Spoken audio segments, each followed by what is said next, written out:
Among Us might seem like a game of luck, random movement, surprise kills, and convincing lies, but there's actually a strategy behind every win. In this video, I'll break down the smartest imposter tactics, psychological tricks, role advantages, and reporting strategies, all backed by map knowledge and statistics. But if you're enjoying these how to win videos, be sure to leave a like and subscribe, as only 1% of you are subscribed, and check out this playlist for every how to win game there is. So here's how to win Among Us every time.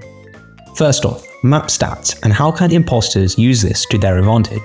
Let's look at some of the most popular kill zones in Among Us. Some locations have become notorious as the best places to kill. While it might seem alluring to only commit crimes in these areas, players should try and strategize with greater panache. In fact, avoiding these spots might make the job of the imposter much harder, but in the long run can be worth it. This is true for those of you less experienced in the game who don't know the best ways to escape a situation. Another part of this, while heavily underutilized, is the admin map.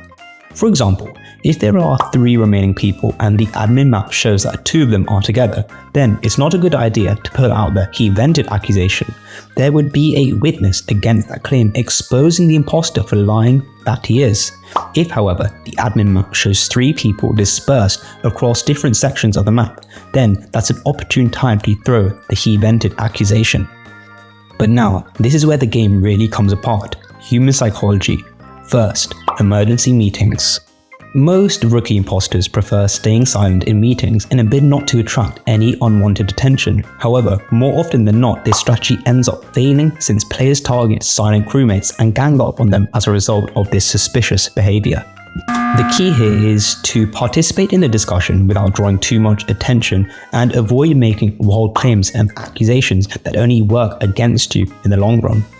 And as part of this, lying is key, which means that saving your biggest play or your biggest lie for the end is crucial.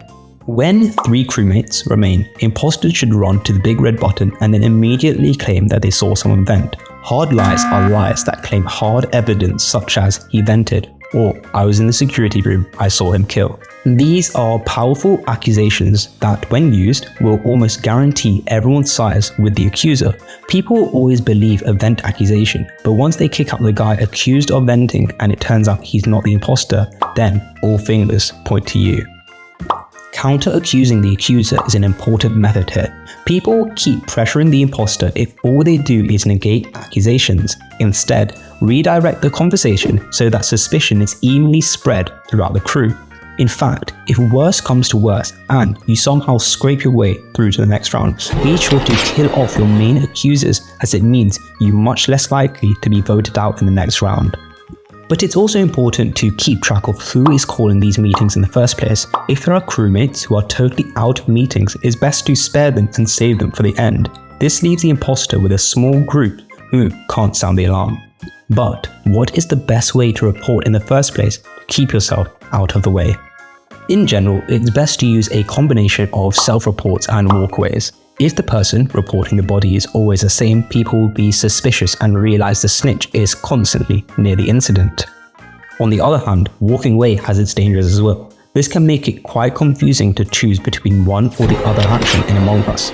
If a crewmate bumps into the imposter walking away from the direction of the corpse, they will have every reason to be suspicious. Walking away and self-reporting both have their risks and advantages, so using both can cancel out the effects of each other.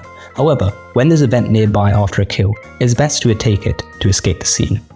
And given that you are now an Among Us professional, a donation in the form of a like and subscribe would be much appreciated.